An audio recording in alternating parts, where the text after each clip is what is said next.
Usually ಹೆಣ್ಮಕ್ಳುಗಳಿಗೆ including me ಆವಾಗವಾಗ ಈ ಥರ ಪ್ರಾಡಕ್ಟ್ಸ್ ಎಲ್ಲ ಅರೇಂಜ್ ಮಾಡಿ ಇಟ್ಟಿಲ್ಲ ಅಂತಂದರೆ ಸಮಾಧಾನನೇ ಆಗಲ್ಲ. ಇಷ್ಟು ಎಕ್ಸಸ್ ಪ್ರಾಡಕ್ಟ್ಸ್ ಇದೆ ನನ್ನ ಹತ್ರ. ಇದೆಲ್ಲನೂ ನೀಟಾಗಿ ಅರೇಂಜ್ ಮಾಡಬೇಕಂದ್ರೆ ಒಂದು ಕಂಟೈನರ್ ಬಾಕ್ಸ್ ಅಂತ ಇರಬೇಕು.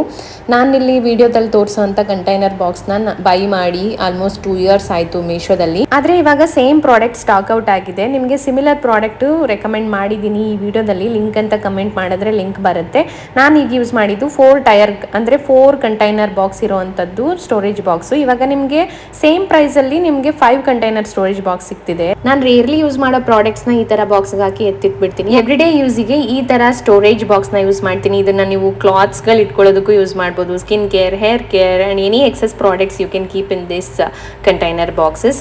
ಈ ತರ ಮಿಕ್ಕಿದ ಪ್ರಾಡಕ್ಟ್ಸ್ ಎಲ್ಲ ಇನ್ನ ಸ್ವಲ್ಪ ಬೇರೆ ಜಾಗದಲ್ಲಿ ಅರೇಂಜ್ ಮಾಡಿ ಇದೆಲ್ಲ ಕೆಲಸ ಮುಗಿಸಿ ನಾನು ಮಲಗುವಷ್ಟರಲ್ಲಿ 12 o'clock 11 ಸ್ಟಾರ್ಟ್ ಮಾಡಿದ್ದು ಆಲ್ಮೋಸ್ಟ್ 12:10 ಮುಗೀತು. ಆದ್ರೆ ನಂಗೆ ತುಂಬಾ ನೆಮ್ಮದಿಯಾಗಿ ನಿದ್ದೆ ಬಂತು ಅಂತ ಹೇಳ್ಬೋದು. ಯಾಕಂದ್ರೆ ಕ್ಲೀನಿಂಗ್ ಕೆಲಸ ಪೆಂಡಿಂಗ್ ಇದ್ರೆ ನಿದ್ದೆ ಬರಲ್ಲ ಹೆಣ್ಮಕ್ಳಿಗೆ.